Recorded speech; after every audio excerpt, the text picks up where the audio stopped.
New at 5, education goes mobile.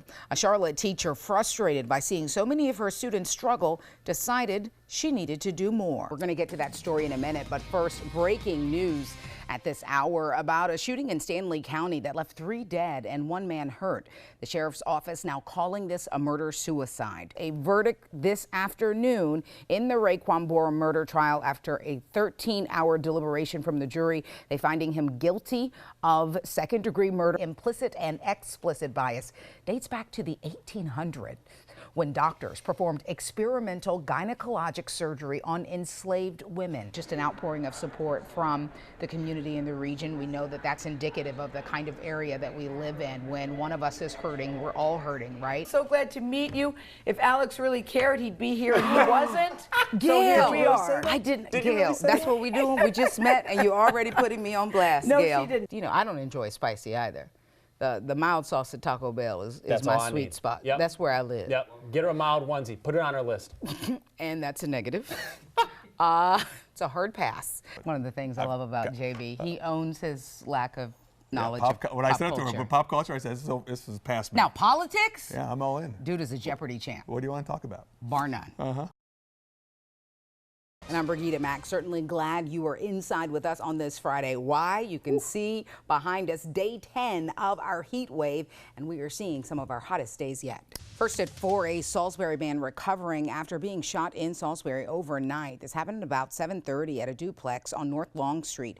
When police arrived, they found the man lying in the doorway. WBTV's David Wisnett, they're on scene last night and now has the latest update on this case. First at 4, Charlotte-Mecklenburg police are investigating after a toddler is burned and seriously hurt. It happened at a home on Rolling Hill Road. According to a police report, the child is about a year old. Now, it's unclear what the circumstances surrounding this incident are, and we also don't know if anyone has been arrested. First at 4, police in Gastonia are investigating after someone shot and killed a man overnight.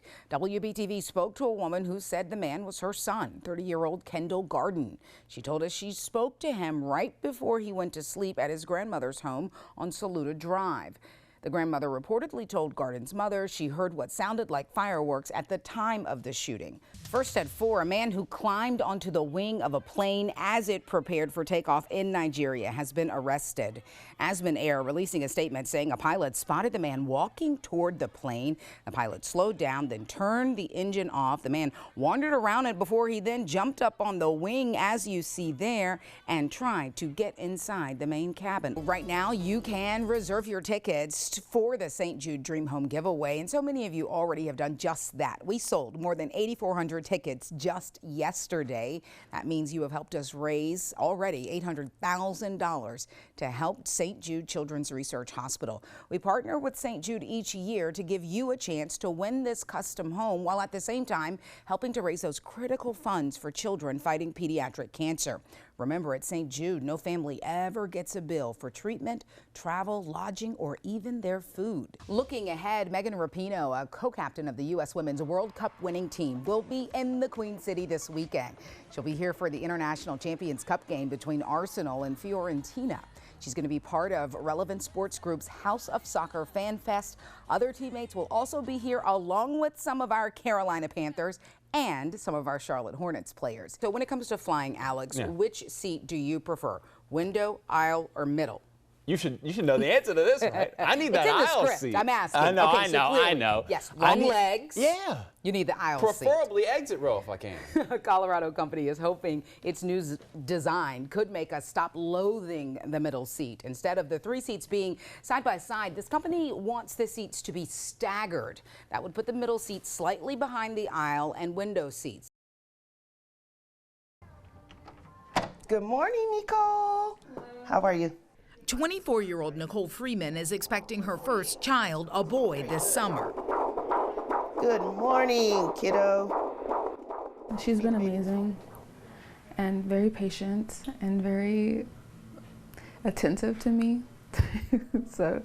She's quite candid about why she chose Arboretum Obstetrics and Gynecology, an all-black women practice in Southeast Charlotte. I mean, I think who better relates than someone of your color and who's been able to go through that with you and knows what you're going through and knows it's just different than versus a white woman going through what I'm going through. It's a sentiment Dr. Octavia Cannon, a 20-year veteran, admits she hears often. I hear that a lot. But I do take pride in the fact that we are, we try to be all things to all women, but we certainly have a kinship for women of color. But it's more than just a kinship. As a black mother, having a doctor who looks like you could be the lifeline that keeps you alive. Nothing protects black women from dying in pregnancy and childbirth at a rate of nearly 4 times that of white women. Not education, not income, not even celebrity status, given the stories of Serena and Beyonce's harrowing childbirth-related complications. So either they're going to ignore things that you think are serious, and they really are serious, based virtually on the color of your skin, or they're going to assume that you're going to be a hypochondriac, or they're going to assume that you don't care about your family because of your race. And racial bias does play a role. In 2017, the American College of Obstetrics and Gynecology acknowledged that in its statement of policy, saying medicine is beset with implicit and explicit racial bias, and that the field of obstetrics and gynecology has engaged in practices that were very harmful to women of color. The ACOG went on to say the racial and ethnic disparities in women's health cannot be reversed without addressing racial bias, both implicit and explicit. We recognize that structural and institutional racism contribute to and exacerbate these biases, which further marginalize women of color in the healthcare system. Biases that Drs. Cannon, Page, and Freeman Kwaku fight against every day. We might get into the stigma of the angry black woman. You know, why does she have such an attitude? But sometimes it's fear. Sometimes it's fear. Many times you will find that patients are angry or upset, or they may even not even be angry or upset, they just come across that way. But it's often fear, or fear of the unknown, or uncertainty, or discomfort, or pain, or worry. Yeah, look at that kid growing, very nice. That fear of being misunderstood and it subsequently affecting the quality of care is what led Nicole to seek out Dr. Cannon. So I think having someone that knows you're not just trying to be like having an attitude, this is how I feel. But I feel like we get that stigma so much that it just helps to have another black woman to talk to, because who better understand you than another black woman. An understanding Dr. Mala Freeman Kwaku believes physicians not of color don't prioritize enough.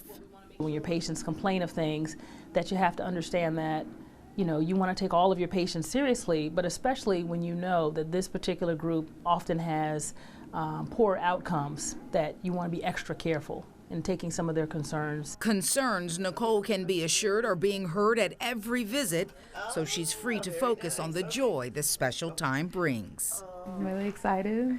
Yeah. So he's really, really active.